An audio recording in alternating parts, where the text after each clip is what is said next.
ಅಂತೂ ಇಂತೂ ಸಚಿವ ಸಂಪುಟ ವಿಸ್ತರಣೆಗೆ ಮುಹೂರ್ತ ಅಂತೂ ಕೂಡಿ ಬಂತು. ಎಲ್ಲವೂ ಅಂದ್ಕೊಂಡ ಹಾಗಾದ್ರೆ ಇನ್ನೇನು ಸ್ವಲ್ಪ ಹೊತ್ತಲ್ಲಿ ಸಚಿವರ ಪ್ರಮಾಣ ವಚನ ನಡೆಯುತ್ತೆ.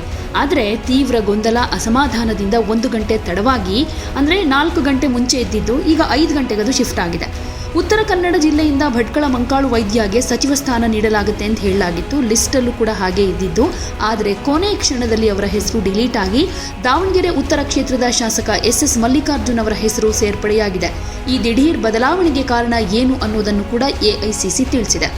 ಉತ್ತರ ಕನ್ನಡದ ಭಟ್ಕಳ ಶಾಸಕ ಮಂಕಾಳು ವೈದ್ಯಗೆ ಮಂತ್ರಿ ಸ್ಥಾನ ನೀಡಲಾಗುತ್ತೆ ಎನ್ನಲಾಗಿತ್ತು. ಇದ್ರ ಬಗ್ಗೆ ಕಾಂಗ್ರೆಸ್ ವರಿಷ್ಠರಿಂದ ಮಂಕಾಳು ವೈದ್ಯಗೆ ಕಾಲ್ ಕೂಡ ಬಂದಿದ್ದು, ರಾಜ್ಯದ ಹಾಗೆ ರಾಷ್ಟ್ರದ ಕಾಂಗ್ರೆಸ್ ನಾಯಕರಿಗೆ ಮಂಕಾಳು ವೈದ್ಯ ಕೃತಜ್ಞತೆ ಕೂಡ ಸಲ್ಲಿಸಿದ್ರು.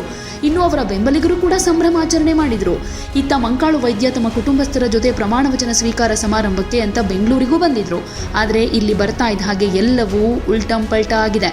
ಹೈಕಮಾಂಡ್ ಕಳಿಸಿದ್ದ ಪಟ್ಟಿಯಲ್ಲಿ ಮಂಕಾಳು ವೈದ್ಯ ಹೆಸರೇ ಡಿಲೀಟ್ ಆಗಿದೆಯಂತೆ. ಕೊನೆ ಕ್ಷಣದಲ್ಲಿ ಸಚಿವರ ಪಟ್ಟಿಯಲ್ಲಿ ಭಾರಿ ಬದಲಾವಣೆಯಾಗಿದೆ.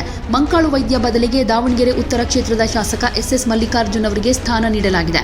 ದಾವಣಗೆರೆಯಲ್ಲಿ ಪ್ರಭಾವಿಯಾದ ಕಾಂಗ್ರೆಸ್ನಲ್ಲಿ ಹಿಡಿತ ಇಟ್ಕೊಂಡಿರುವಂತಹ ಶಾಮನೂರು ಕುಟುಂಬವನ್ನ ಕಡೆಗಣಿಸೋದು ಬೇಡ ಅನ್ನೋ ತೀರ್ಮಾನಕ್ಕೆ ಕಾಂಗ್ರೆಸ್ ವರಿಷ್ಠರು ಬಂದ ಕಾಣುತ್ತೆ. ಇನ್ನು ಇಷ್ಟೆಲ್ಲ ಆಗ್ತಾ ಇದ್ದ ಹಾಗೆ ಎಐಸಿಸಿ ಸ್ಪಷ್ಟನೆ ಕೊಟ್ಟಿದೆ. ಮಂಕಾಳು ವೈದ್ಯ ಬದಲಿಗೆ ಎಸ್ ಮಲ್ಲಿಕಾರ್ಜುನ್ ಅವರಿಗೆ ಸಚಿವ ಸ್ಥಾನ ನೀಡ್ತಾ ಇರೋದು ಯಾಕೆ ಅನ್ನೋದ್ರ ಬಗ್ಗೆ ಸ್ಪಷ್ಟನೆ ಕೊಟ್ಟಿದ್ದು, ಇದಕ್ಕೆ ಕಾರಣ ಟೈಪಿಂಗ್ ಮಿಸ್ಟೇಕ್ ಅಂತ ಎಐಸಿಸಿ ಹೇಳಿದ್ದಾಗಿ ವರದಿಯಾಗಿದೆ.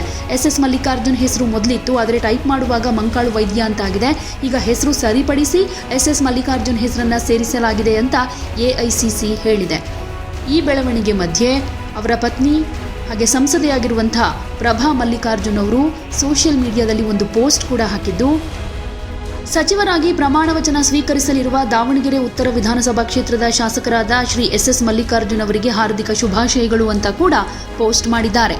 ಒಟ್ನಲ್ಲಿ ಮಂಕಾಳು ವೈದ್ಯ ಅನ್ನೋ ಹೆಸರು ಮೊದಲಿದ್ದು, ಈಗ ನೋಡಿದರೆ ಎಸ್ ಮಲ್ಲಿಕಾರ್ಜುನ್ ಹೆಸರು ಸೇರ್ಪಡೆಯಾಗಿದೆ. ಆದರೆ ಇದಕ್ಕೆ ಕೊಡ್ತಾ ಇರೋ ಕಾರಣ ಟೈಪಿಂಗ್ ಮಿಸ್ಟೇಕ್ ಅಂತ. ಸೊ ಮುಂದಿನ ದಿನಗಳಲ್ಲಿ ಮಂಕಾಳು ವೈದ್ಯ ಕಡೆಯ ಬೆಂಬಲಿಗರು ಹಾಗೆ ಅನುಯಾಯಿಗಳು ರೊಚ್ಚಿಗೇಳೋ ಚಾನ್ಸಸ್ ಅಂತೂ ಇದ್ದೇ ಇದೆ. ಆಕ್ರೋಶವನ್ನು ಈಗಾಗಲೇ ವ್ಯಕ್ತಪಡಿಸ್ತಾ ಇದ್ದಾರೆ. ಸೊ ಇದನ್ನ ಕಾಂಗ್ರೆಸ್ ಹೈಕಮಾಂಡ್ ಯಾವ ರೀತಿ ನಿಭಾಯಿಸುತ್ತೆ, ಡಿ.ಕೆ. ಶಿವಕುಮಾರ್ ಯಾವ ರೀತಿ ನಿಭಾಯಿಸ್ತಾರೆ ಅನ್ನೋದನ್ನ ಕಾದು ನೋಡಬೇಕು.